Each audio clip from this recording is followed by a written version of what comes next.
நான் தான் சுபாஷினி. எனக்கும் கவினுக்கும் என்ன நடந்ததுன்னு எனக்கும் அவனுக்கும் மட்டும்தான் தெரியும். எங்கள் ரிலேஷன்ஷிப் பற்றியோ எங்கள் 2 பேரை பற்றியோ இனி யாருமே தப்பாக பேச வேண்டாம். யாருக்குமே எதுவுமே தெரியாது. உண்மை தெரியாமல் எல்லோரும் நிறையா பேச வேண்டாம். எங்கள் அப்பா அம்மாவுக்கும் இதுக்கும் எந்த சம்மந்தமுமே கிடையாது. அவங்கள பனிஷ் பண்ணணுன்னு நினைக்கிறது தப்பு. அவங்கள விட்டுருங்க. இவ்வளோ சுச்சுவேஷனில் எல்லோரும் அவங்கவுங்களுக்கு என்ன தோணுதோ அது எல்லாமே பேசிட்டீங்க.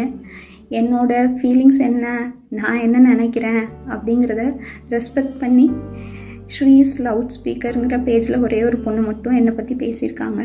அவங்களுக்கு மட்டும் ரொம்ப தேங்க்ஸ். நானும் கவினும் ரொம்ப ட்ரூவாக லவ் பண்ணோம். கொஞ்சம் செட்டில் ஆக டைம் தேவைப்பட்டுச்சு.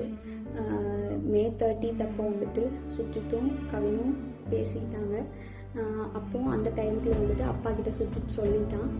அப்பா வந்துட்டு இந்த மாதிரி லவ் பண்ணுறியான்னு என்கிட்ட கேட்டப்ப இல்லைப்பா நான் லவ் பண்ணல அப்படின்னு சொல்லிட்டேன். ஏன்னா கவின் என்கிட்ட டைம் கேட்டிருந்தான். இன்னொரு 6 months கழிச்சு சொல்லு ப்ளீஸ் அப்படின்னு சொல்லியிருந்தான்.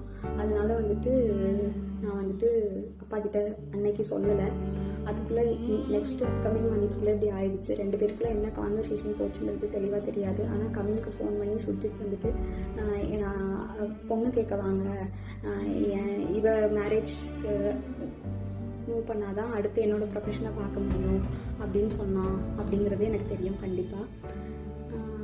அதுக்கப்புறமா வந்து 27 என்ன நடந்துச்சு அப்படின்னா, அன்றைக்கி கவின் வராங்கிறது எனக்கு தெரியாது. நான் 28 ஈவினிங் தான் வர சொல்லியிருந்தேன். அவங்க தாத்தாவுக்கு தலையில் சூச்சர்ஸ் இருந்ததுனால நான் வந்துட்டு ரூம் பார்த்துட்டு அட்மிட் பண்ணணும்னு யோசிச்சிருந்தேன். அப்போ வந்துட்டு ஆஃப்டர்நூன் மங்கம்மாள் சாலைக்கிட்ட வந்து நின்றுட்டு தான் எனக்கு வந்துட்டு தெரியவே செய்யும் அவங்க வந்திருக்காங்கன்னு சொல்லிட்டு. ஸோ டேரெக்டாக நான் அங்கே ஐபிக்கு கூட்டிகிட்டு போயிட்டு கவின் உள்ளே வந்தான். பட் அவங்க அம்மாக்கிட்டையும் மாமாக்கிட்டையும் மட்டும்தான் நான் பேசிகிட்டு இருந்தேன். பேசிகிட்டே அப்படியே கவின் வெளியே போயிட்டான். அங்கேருந்து கிளம்புறப்பந்தான் அவங்க அம்மாவும் கிளம்புறப்பந்தான் கவின் எங்கே அப்படிங்கிறதே நாங்கள் யோசித்தோம். நான் ட்ரீட்மெண்ட் ப்ரொசீஜர்ஸ்லாம் எக்ஸ்பிளைன் பண்ணிகிட்டு இருந்தேன். அப்போ யோசிச்சுட்டு நான் வந்துட்டு சொன்னேன். அவங்க அம்மா வந்துட்டு கால் பண்ணாங்க, உனக்கு எடுக்கல. நானும் கால் பண்ணி எடுக்கல. நீங்கள் வேணால் பசிக்குதுன்னு சொன்னாங்க அவங்க அம்மா, சாப்பிட போங்க, நான் வேணால் வர சொல்கிறேன்னு சொல்லியிருந்தேன். அதுக்குள்ளே இப்படி ஆயிடுச்சு. ஸோ வந்துட்டு இது தேவையில்லாமல் நிறையா இஷ்டத்துக்கு யாரும் வதந்தியை கிளப்ப வேண்டாம்.